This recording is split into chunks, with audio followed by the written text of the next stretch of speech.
Da dignidade da pessoa humana, se o cara for preso e tratado dignamente, o que vai acontecer com ele? Ele vai retornar? Não vai. O cara foi preso, mas lá dentro ele trabalhou, ele estudou, ele aprendeu, ele saiu de lá com uma profissão. Qual a chance desse cara voltar? É bem pequena. Professor, mas eu quero ser policial penal, eu quero é arregaçar, eu quero é bater. Não, cara, como eu te falei, o preso não tem nada a perder, você tem. Então você tem que chegar lá, fazer o teu serviço, é 24, chega lá, papum, e vai para casa, acabou, não tem mistério. Então, uma das funções da pena é a preventiva, porque ela serve como exemplo. Não significa eficácia, não significa que ela será eficiente. João, a gente botou um materialzinho no grupo aí, porque eu não consegui usar aqui, você está no grupo da turma? Vê se tem aí um PowerPoint que eu mandei, e a gente está na função retributiva. Beleza. Aí, vamos lá. O objetivo e aplicação da pena. Eu gosto muito de trabalhar a LEP por assunto, né? Então a gente vai trabalhar o objetivo e a aplicação, que vai ser do 1 ao 4, depois a gente vai passar para outro assunto, e esses assuntos não são cronologicamente dispostos. Por exemplo, eu vou tratar o trabalho, depois eu vou pular uns 80 artigos e vou para a remissão, porque perto do trabalho fica melhor. Depois a gente volta. Mas vamos lá. A execução da pena tem por objetivo o quê? Efetivar as disposições da sentença ou decisão criminal. Lembra daquele esquema que eu fiz que tinha a sentença e a decisão criminal? Lembra disso? Beleza. Então, olha só. A execução penal, ela tem por objetivo efetivar as disposições da sentença. O que significa efetivar as disposições da sentença? O juiz, quando ele dá a sentença penal condenatória, ele vai dizer algumas características. Por exemplo, quando ele dá a sentença, ele diz, olha, condeno fulano a 20 anos de prisão, de reclusão, a serem cumpridos inicialmente no regime fechado. Então ele já vai ser direcionado para um estabelecimento penal que execute o regime fechado. Se o juiz deu a ele uma pena restritiva de direitos, então ele vai ser encaminhado para uma instituição ou para um estabelecimento que restrinja apenas aquele direito. Por exemplo, um tempo atrás teve um cara, eu acho que do Corinthians, ou foi do Palmeiras numa briga com o Corinthians, enfim, o cara teve uma briga dentro do estádio e ele agrediu o outro a paulada. E aí ele foi condenado à limitação de fim de semana. Essa limitação de fim de semana, o cara tinha que ficar 1 ano, ele ia sábado, ele tinha que chegar, tinha que se apresentar na delegacia no sábado, 1h da tarde, e sair da delegacia 8 horas da noite. Domingo, 1h da tarde, e saía 8 horas da noite. E nos outros dias de semana, se o time dele jogasse, ele tinha que chegar na delegacia 2 horas antes do jogo e sair 2 horas depois. Só que o time desse cara, eu não me lembro se foi o Corinthians ou se foi o Palmeiras, o time dele estava em primeiro lugar, estava nas cabeças, estava para ser campeão. Isso aconteceu logo no início do campeonato, o cara ficou o campeonato inteiro sem ver o jogo do time dele ao vivo. E aí, olha só, limitou o fim de semana do cara. Mas ele está executando uma pena? Sim. Ele vai se apresentar na delegacia. O delegado tem que apresentar um relatório? Sim. Então ele está efetivando as disposições penais. Vamos lá. Também é função da pena proporcionar condições para a harmônica integração social do condenado e do internado. Olha só, harmônica integração. Isso é importante. Por quê? Todo mundo que está preso sabe o dia que vai sair. Todo mundo. Por quê? Porque o preso, ele tem que receber o relatório de pena a cumprir e o dia da sua saída. O Sérgio Cabral está condenado a 200 anos de prisão. Ele sabe o dia que ele vai sair. Daqui 30 anos, tanto tempo e tal. Você imagina que todos os dias a porta do presídio abre para entrar e sair gente. Todo dia bota gente na rua. Se essa pessoa, você imagina que está lá dentro há 30 anos, está lá dentro sem emprego, se de repente você jogar essa pessoa na rua, qual é a chance dessa pessoa se reintegrar à sociedade? Muito baixa. Então a sentença, a execução penal, ela tem que ir integrando, tanto que existe o serviço social, existe o acompanhamento ao egresso, para ele poder se reintegrar à sociedade de forma harmônica. Entenda uma coisa, toda vez que se prende alguém, o Estado já prende pensando em soltar. A intenção do Estado é soltar. Claro, de forma reintegrada. Se nós fôssemos, por exemplo, você vai trabalhar numa penitenciária que é superlotada. Mas o ideal seria que a penitenciária onde você vai trabalhar estivesse com pouca gente. Pouca gente. Quanto menos gente, menos problema. Quanto menos problema, menos alteração. Quanto menos alteração, menos trabalho você tem e mais vaga tem. Você prefere 1000 presos em um presídio ou você prefere 10 presídios, cada um com 100 presos? Olha quantas vagas se abririam. E aí está aqui o juiz dizendo: condena o réu a 22 anos e 6 meses de reclusão a serem cumpridos inicialmente no regime fechado. Então a execução vai disponibilizar esse cumprimento. Tudo bem? Aí você tem aí, ó, o modelo catarinense de ressocialização dos presos. Termina o ano como referência nacional. Santa Catarina fez um projeto de ressocialização, para que o cara que cometeu uma pena, ele saia de lá com um emprego. Então eles vão aprender a ser marceneiro, carpinteiro, tá? Então isso é a reintegração. A jurisdição penal dos juízes ou tribunais da justiça ordinária em todo o território nacional será exercida no processo de execução na conformidade desta lei ou do Código de Processo Penal. Então vamos lá, olha só. Vamos pensar assim, ó. Quem é o destinatário da LEP? Quem é o destinatário da LEP? O preso. O preso. Seja provisório, seja condenado, seja definitivo. Então, esse preso, na execução da pena, ele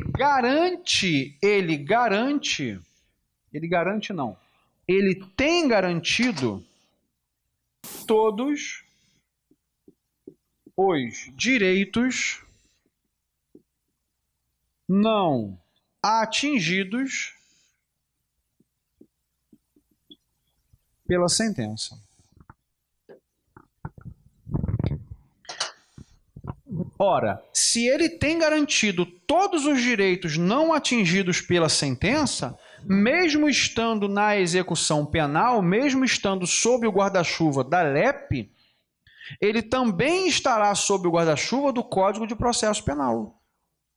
Contraditório, ampla defesa, os benefícios processuais, a garantia do contraditório, né? Então ele tem essa garantia.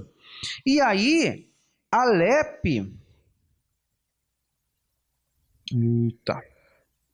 A jurisdição penal dos juízes ou tribunais da justiça ordinária em todo o território nacional será exercida no processo de execução. Onde é o processo de execução? É durante a execução da pena. Os juízes, eles têm que agir de acordo com o Código de Processo Penal e de acordo com a Lei de Execuções Penais. Por exemplo, o Código de Processo Penal, ele vai dar ao preso o direito de prisão domiciliar. Então você imagina, tem um caso aí de um cara que estuprou uma mulher, foi preso e dentro da penitenciária ele foi brutalmente espancado e brutalmente violentado. Eu não vou dizer aqui a forma como ele foi violentado por respeito aos senhores, mas ele foi brutalmente violentado. A justiça, o advogado pediu e a justiça, o juiz, baseado no Código de Processo Penal, deu a ele a prisão domiciliar. Ah, professor, mas ele é um estuprador, ele é um cara perigoso. Ok, mas o que você prefere? Que esse cara morra ou que ele viva para cumprir a sua pena? Ah, professor, eu prefiro que ele morra. Pois é, mas aí seria muito fácil. Nós não temos no Brasil pena de morte. Tudo bem? Se você tiver, não agora que a tua prova está em cima, mas lá na frente, você tiver muita paciência, porque o livro é horroroso, é um livro muito ruim, mas se você tiver paciência, vale a pena. Um livro chamado Vigiar e Punir, de Michel Foucault. É um livro que tem 160 páginas, só tem 2 capítulos. Ele escreveu tudo e dane-se, não quis nem saber. Mas ele retrata lá que antes das prisões, como é que funcionava? O cara criminoso, você cometeu um crime, então beleza, 4 cavalos para te punir. Um amarrado em cada mão, um amarrado em cada perna, bate no cavalo, cada um corre para um lado. E o tronco que sobra, bota fogo. Então assim, é altissimamente, mas esse cara sofreu uma vez. É melhor o cara viver e cumprir a pena, porque talvez consigamos ressocializar. Tá?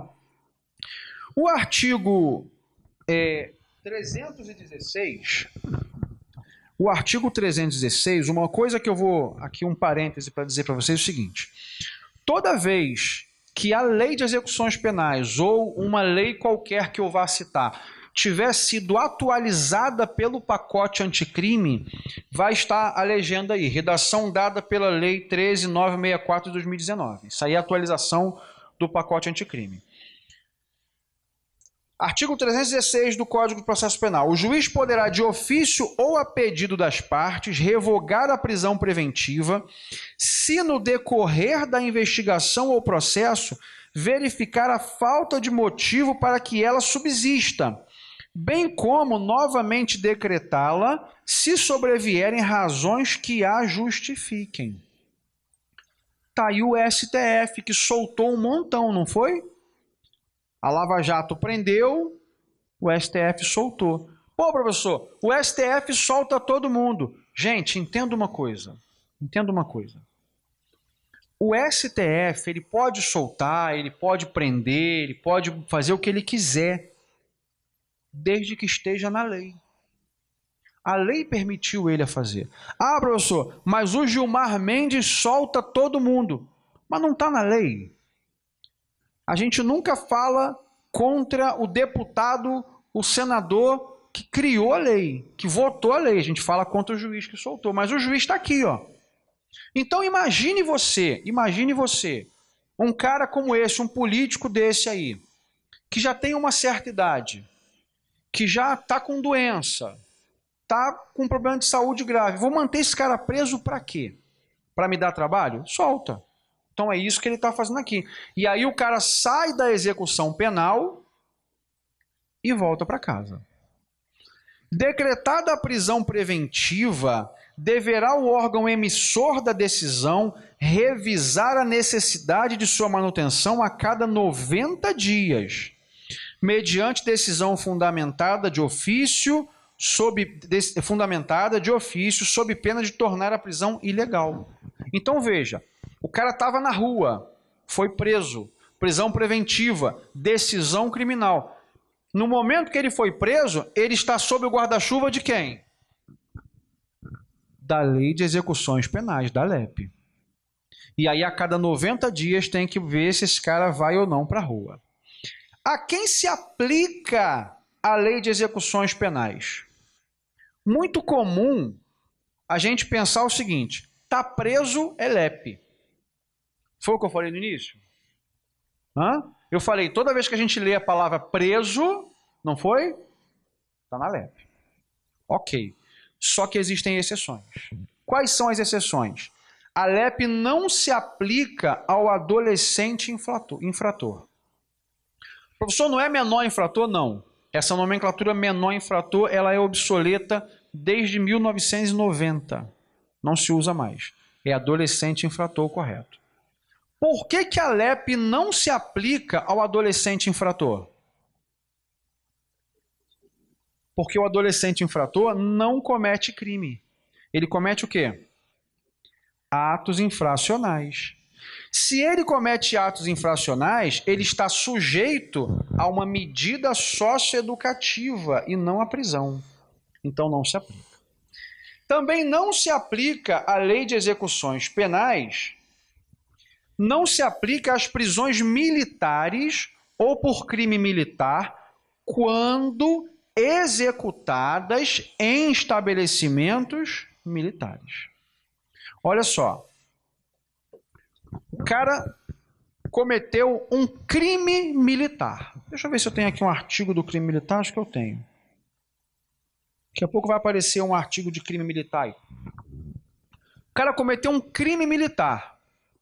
Foi preso dentro do quartel. Ele está sujeito à lei de execuções penais? Não. Ele está sujeito à norma interna da instituição militar a que ele faz parte. Professor, mas e se ele for um militar preso em uma instituição, em um estabelecimento penal civil de jurisdição ordinária? Aí sim. Aí sim. Mas a gente chega lá. Esta lei aplica-se igualmente ao preso provisório e ao condenado pela justiça eleitoral ou militar, quando recolhido a estabelecimento sujeito à jurisdição ordinária. Em Bangu, existe um pavilhão para policiais e ex-policiais. Por que policiais e ex-policiais? Os ex-policiais já foram condenados, mas tem policial preso provisoriamente, que talvez seja condenado e seja expulso da corporação, ou se for um policial civil, seja condenado. Mas ele ainda é um policial. E aí ele é um policial militar preso em Bangu. Ele está sujeito à LEP? Sim. Por quê? Porque ele é um militar preso em um estabelecimento de jurisdição ordinária. Aí eu tenho a súmula 192 do STJ, que diz o seguinte: compete ao juízo das execuções penais do Estado a execução das penas impostas a sentenciados pela Justiça Federal, Militar ou Eleitoral, quando recolhidos a estabelecimentos sujeitos à administração estadual. Vamos lá. Deixa eu apagar isso aqui.